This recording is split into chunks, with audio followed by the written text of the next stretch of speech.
Hoy quiero hablarte de lo que tu aceite de oliva debería hacer por tus arterias, tu azúcar en sangre y tu estómago, y de por qué la mayoría de botellas que dicen virgen extra no lo están haciendo. Pagas más, eliges la etiqueta correcta, y aún así, el aceite que llega a tu plato puede ser una grasa sin escudo. Y tu cuerpo tiene una forma de comprobar esto en menos de 5 segundos. Pon una cucharadita de tu aceite en un vaso pequeño y da un sorbo lento, pero sin llegar a tragarlo. Lo primero que deberías notar es un amargor claro en la lengua. No desagradable, limpio, como cuando muerdes una hoja verde de rúcula. Ese amargor viene de la oleuropeína, un polifenol que actúa como un escudo dentro de tu cuerpo. Si no amarga nada, esa primera línea de defensa no está.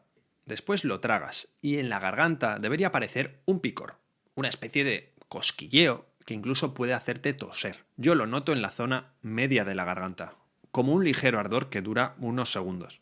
Si tu aceite no pica en la garganta, le falta un compuesto que frena la inflamación de fondo y que vamos a ver después. Y fíjate en lo que queda al final. Un buen virgen extra deja un regusto entre hierba fresca, almendra verde o alcachofa, como algo vegetal, algo vivo. Si lo que queda es una capa grasienta en el paladar, plana, casi jabonosa, ese aceite tiene muy pocos principios activos y por ende va a hacer poco por tu cuerpo. Ahora, hay una pequeña trampa porque hay aceites que huelen y saben bien, pero no tienen tantos polifenoles.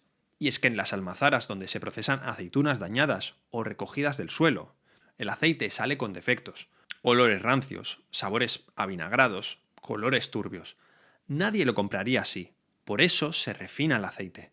El proceso pasa el aceite por calor alto, disolventes químicos y tierras absorbentes que eliminan estos defectos, pero también eliminan cada compuesto protector. Y lo que sale es un líquido transparente, sin olor, sin sabor, sin el amargor y sin picor. Una grasa limpia, muerta. Entonces lo que la industria hace después es mezclar ese aceite muy refinado con un pequeño porcentaje de virgen extra para darle algo de color y algo de aroma. Y lo embotella con etiquetas que dicen suave, ligero o sabor delicado. Esas palabras no son una categoría de calidad. Te están diciendo claramente que es un aceite que ha perdido todo lo que importa. Recuerda que si una botella de aceite de oliva presume de suavidad, lo más probable es que tenga tantos polifenoles como un vaso de agua. El aceite tiene que tener cuerpo y tiene que tener sabor. Y hay otro truco que utilizan, los famosos aceites aromatizados, con trufa, con ajo, con guindilla. Suelen usar como base un aceite refinado o de baja calidad, porque utilizan el sabor del aromatizante para camuflar. Y estos aceites con sabores no suelen ser precisamente baratos. Puede que pienses que estos son casos aislados, pero fíjate, en Italia hicieron más de 8.000 inspecciones en el aceite de oliva durante el último año. Una de cada 4 muestras tenía irregularidades. Y aquí en España fue famoso un caso en el que la Europol desmanteló en 2023 una red que mezcló más de 200.000 litros con aceite lampante. Un aceite tan malo que originariamente se usaba para encender lámparas y poco más. Esto no significa que todo el aceite del supermercado sea falso, pero el problema es real, tenemos que conocerlo, y una vez dicho esto, vamos a ver qué pasa en tu cuerpo cuando eliges bien el aceite de oliva. Y el primer cambio lo notas en tu azúcar justo después de comer. Si después de un plato de arroz o de pasta sientes esa neblina mental a las 2 de la tarde, ese bajón que te pide azúcar o café, el problema no suele ser lo que has comido, sino lo rápido que ha llegado a tu sangre. Y es que sabemos que los carbohidratos se descomponen en glucosa, y lo rápido que esa glucosa entra en tu torrente sanguíneo marca la diferencia entre energía estable o un pico que sobrecarga a tu páncreas. Cuando el pico es brusco, el páncreas suelta una cantidad enorme de insulina de golpe. La glucosa baja en picado y es donde entra la modorra. ¿Y qué tiene que ver el aceite con esto? Que los polifenoles del virgen extra frenan unas enzimas que cortan los carbohidratos en azúcares simples.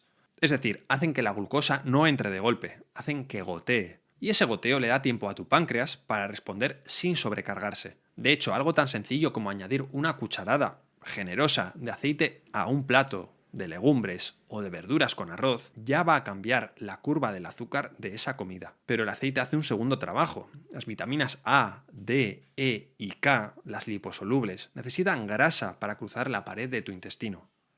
Sin un vehículo graso de calidad como el aceite, puedes comer toda la espinaca y la zanahoria del mundo y perder una muy buena parte de estos nutrientes. La mayoría pasan de largo. Ahora, una cucharada y media en crudo, unos 20 mililitros, es la cantidad diaria con la que se observan estos efectos. No hace falta bañar el plato, basta con que el aceite esté presente y que sea auténtico. Y el mejor momento es justo al servir, sin calentar, para que los polifenoles lleguen intactos. Pero antes de seguir, tenemos que hablar de un numerito en la etiqueta del aceite. Si alguna vez has mirado una botella de aceite buscando algo que te confirme que es bueno, probablemente te has fijado en la acidez. 0,2, 0,3, cuanto más baja mejor. Eso es lo más conocido. Y la industria esto lo sabe. Por eso destaca ese número en letras grandes. Pero la acidez mide una cosa muy concreta: la cantidad de ácidos grasos libres que se han soltado de la molécula de grasa. Eso te dice cómo estaba la aceituna cuando se recogió, si estaba sana, si estaba entera, si se había procesado rápido. En esos casos la acidez sale baja. Te dice si la fruta estaba fresca, pero no te dice lo que el aceite puede hacer por ti. ¿Y por qué no? Porque puedes tener un aceite con una acidez de 0,2 y con 0 polifenoles. Por ejemplo, si esa aceituna era de una variedad baja en compuestos fenólicos, o si se recogió muy madura, o si se procesó con demasiado calor en la almazara, el aceite sale limpio, correcto en el papel, pero sin amargor y sin picor. Va a pasar todos los controles legales, pero no pasa la prueba más importante, la del sorbo. Esa es la prueba definitiva. Entonces, ¿qué valores nos interesan de una etiqueta de aceite? Lo que sí importa incluye los peróxidos, que miden cuánto se ha oxidado el aceite, y los valores K, que detectan si ha habido refinado o mezcla. Pero casi ningún productor pone esos datos en la etiqueta. Después, en cuanto a la fecha, la más importante de la botella no es la de caducidad, es la de cosecha. Si la botella no lleva fecha de cosecha, esto debería ser una bandera roja. Piénsalo, el productor no quiere que sepas cuánto tiempo lleva ese aceite esperando en un almacén. Ahora, mira el origen. Si dice mezcla de aceites de la Unión Europea, por ejemplo, o mezcla de aceites comunitarios, aquí no tienes forma de saber de dónde vienen esas aceitunas ni cómo se procesaron. Puede haber aceite tunecino, griego y español en la misma botella, cada uno con un perfil distinto y sin poder rastrear nada. Entonces, cuando un productor pone el nombre de la finca, o por lo menos de la comarca, está poniendo su reputación en juego, y eso ya es un filtro. Después, el envase también nos dice algo. El vidrio oscuro o la lata protegen de la luz, que es uno de los enemigos más rápidos de los polifenoles. En cambio, el plástico deja pasar el oxígeno y el vidrio transparente deja pasar la luz ultravioleta que estropea el aceite aunque esté bien cerrado. Si tu botella es de cristal claro y lleva meses en la estantería junto a la ventana, el aceite que hay dentro seguramente ya no sea el mismo que cuando lo embotellaron. ¿Y qué hay de la famosa primera prensada en frío? Hoy casi todo el virgen extra se saca por centrifugación, no por prensado. Entonces la frase es legal, pero no dice nada sobre la calidad del aceite. Es marketing de otra época que sigue en las etiquetas porque suena bien. Y después está el precio. Un litro de virgen extra de calidad real no puede costar lo mismo que un litro de girasol. En este canal siempre vamos a priorizar lo económico, porque es más accesible para todos. Pero seamos realistas, si la botella cuesta menos de 5 o 6 euros el litro, las cuentas no salen. La aceituna tiene un coste, la cosecha temprana tiene un coste mayor y el procesado rápido en frío también. Entonces, un precio muy bajo casi siempre, o te diría que siempre, esconde mezcla, aceite viejo o un refinado disfrazado. De modo que ahora sí, hemos elegido el mejor aceite. ¿Cómo lo conservamos? El error que te diría que es más extendido de todos es ponerlo al lado de los fogones, justo donde recibe calor todo el día.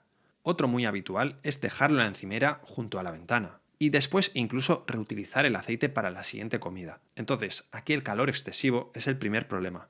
El virgen extra tiene un punto de humo cerca de los 200 grados. Te imaginarás que para saltear verduras o hacer un sofrito a fuego medio, te sobra.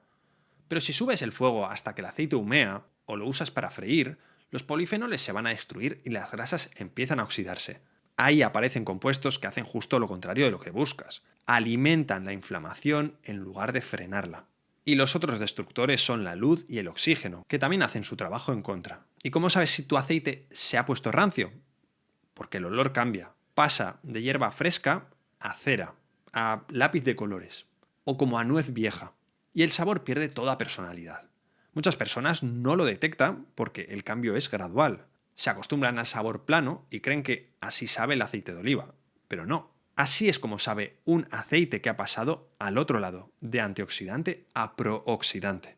Entonces la solución práctica es tener dos aceites, uno para uso diario en crudo, ensaladas, para el pan, para añadir después de cocinar, guardado en un armario cerrado, lejos de la luz y del calor, y otro para cocinar a temperatura moderada. El de cocinar puede ser un aceite de oliva refinado, que tienen un punto de humo más alto. Entonces, uno de ellos lo vas a tratar como una herramienta para cocinar y el otro prácticamente como un suplemento.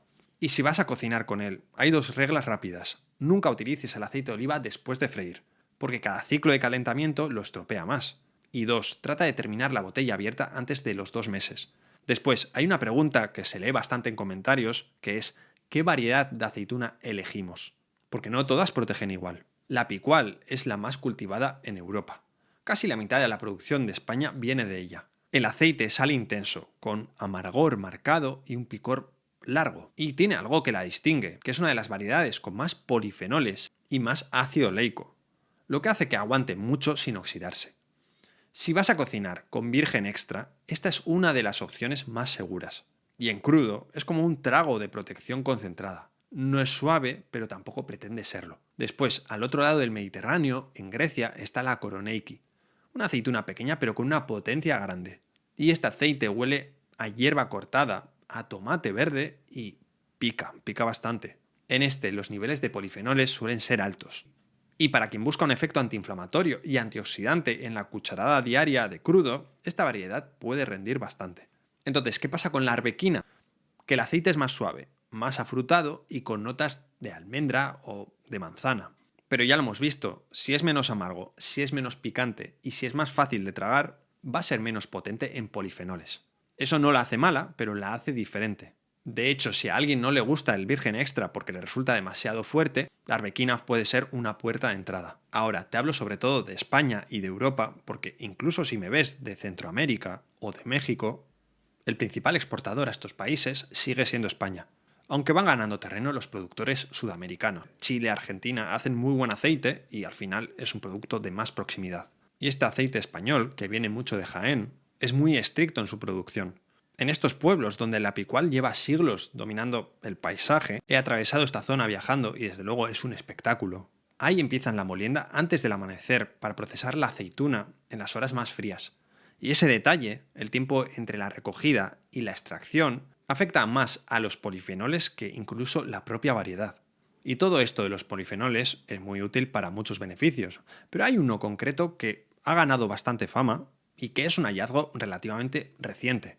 En la mitad de los estómagos vive una bacteria llamada Helicobacter pylori. De hecho, sí, más de la mitad de la población mundial la tiene. La mayoría no lo sabe porque no da síntomas evidentes durante años, pero cuando actúa puede causar gastritis crónica, úlceras y, en casos extremos, ser un factor de riesgo para el cáncer gástrico. ¿Y qué tiene que ver esto con el aceite de oliva? Que cuando tragas un aceite de oliva virgen extra, auténtico, sus polifenoles, una vez en el estómago, se mezclan con el jugo gástrico, que es tremendamente ácido, pero aguantan. Los polifenoles aguantan estables durante horas en ese ambiente. No se destruyen, flotan en el ácido activos, en contacto directo con la pared del estómago. Por eso hoy sabemos que estos polifenoles matan 8 cepas distintas de Helicobacter. Y esto es lo interesante, 3 de ellas son resistentes a antibióticos convencionales. De hecho, la concentración necesaria de aceite de oliva para lograrlo es baja. Cuando personas infectadas tomaron 30 gramos al día durante 2 semanas, casi 1 de cada 3 eliminó la bacteria. No es una cifra aplastante y está lejos del 90% de eficacia que tienen los antibióticos, pero desde luego que nos da mucha información de lo que es capaz el aceite de oliva. Hablamos de un alimento que, tomado cada día con la comida, consiguió eliminar la bacteria sin fármacos de por medio en casi 1 de cada 3 casos. Yo quiero ser claro, el aceite de oliva no va a sustituir el tratamiento médico si tu médico te ha diagnosticado Helicobacter, pero sí puede ser una ayuda extra o una herramienta preventiva muy potente. Y si esto te parece llamativo, vamos a ver lo que pasa en tu garganta. Porque ese picor que sentiste al tragarlo tiene un nombre, oleocantal. Óleo por oliva y cant por picor. Y no es una casualidad que solo se sienta en la garganta y no en la lengua. En la parte trasera de tu garganta hay un sensor de dolor. El oleocantal lo activa de forma muy precisa, justo en esa zona. Por eso el dolor siempre es tan localizado. ¿Y por qué importa un compuesto que te hace toser? Porque el oleocantal se ha visto que frena las mismas vías que fabrican sustancias proinflamatorias en tu cuerpo. De hecho, estas son las dianas del ibuprofeno. y son las que producen moléculas que mantienen encendida la inflamación crónica de bajo grado. Esa inflamación de fondo, que no duele, que no se ve, pero que va dañando arterias, articulaciones y tejidos durante años. Pero si hablamos de arterias, el oleocantal solo cubre una parte. Cuando hablamos de circulación pasa mucho más. Y es que tu sangre transporta dos tipos principales de colesterol, el LDL, que lleva la grasa desde el hígado hacia los tejidos, y el HDL, que hace el camino inverso. Recoge la grasa sobrante de las paredes arteriales y la devuelve al hígado para eliminarla. Por eso al primero se le llama malo y al segundo se le llama bueno. Hasta aquí lo que muchos ya saben, pero lo que marca la diferencia no es cuánto tienes de cada uno, es cómo funcionan. El LDL solo se vuelve peligroso cuando se oxida. Cuando eso pasa, tus células de defensa no lo reconocen como colesterol normal. Lo tratan como un invasor, se lo tragan de forma descontrolada y se hinchan hasta convertirse en lo que se llama células espumosas. Y esas células se pegan y se agarran a la pared de la arteria. Así es como empieza una placa. Entonces los polifenoles del aceite actúan como una capa protectora alrededor del LDL. Lo envuelven, frenan la oxidación antes de que empiece. Es más, vemos que con 3 semanas de consumo diario de virgen extra rico en polifenoles, los niveles de HDL ya pueden mejorar de forma medible. Y hay una tercera capa, los triglicéridos, que aparecen en tu sangre justo después de comer. El tema es que cada comida genera un pico temporal de grasa que circula en la sangre, y el aceite de oliva ayuda a mantener ese pico bajo control tras las comidas.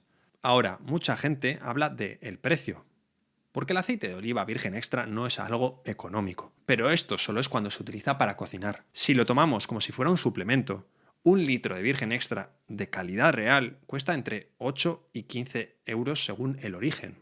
Dividido entre los 30 días que suele durar con esa dosis diaria, hablamos de menos de 50 céntimos al día. En cambio, un suplemento de polifenoles en cápsulas o de antioxidantes en cápsulas te va a costar 3 o 4 veces más. Entonces, vuelvo a reiterar, un aceite de oliva virgen extra con las cualidades que hemos comentado para guardarlo bien y tomarlo como suplemento, y otro de menor calidad, refinado, para cocinar. Y ahora, si te interesa cómo otro alimento de cocina puede ayudar a controlar tu azúcar en sangre y tu digestión, tengo un vídeo donde te cuento qué le pasa a tu cuerpo cuando tomas vinagre de sidra de manzana durante 30 días. Te lo dejo justo por aquí para que hagas clic y nos vemos ahora ahí. Cuídate mucho.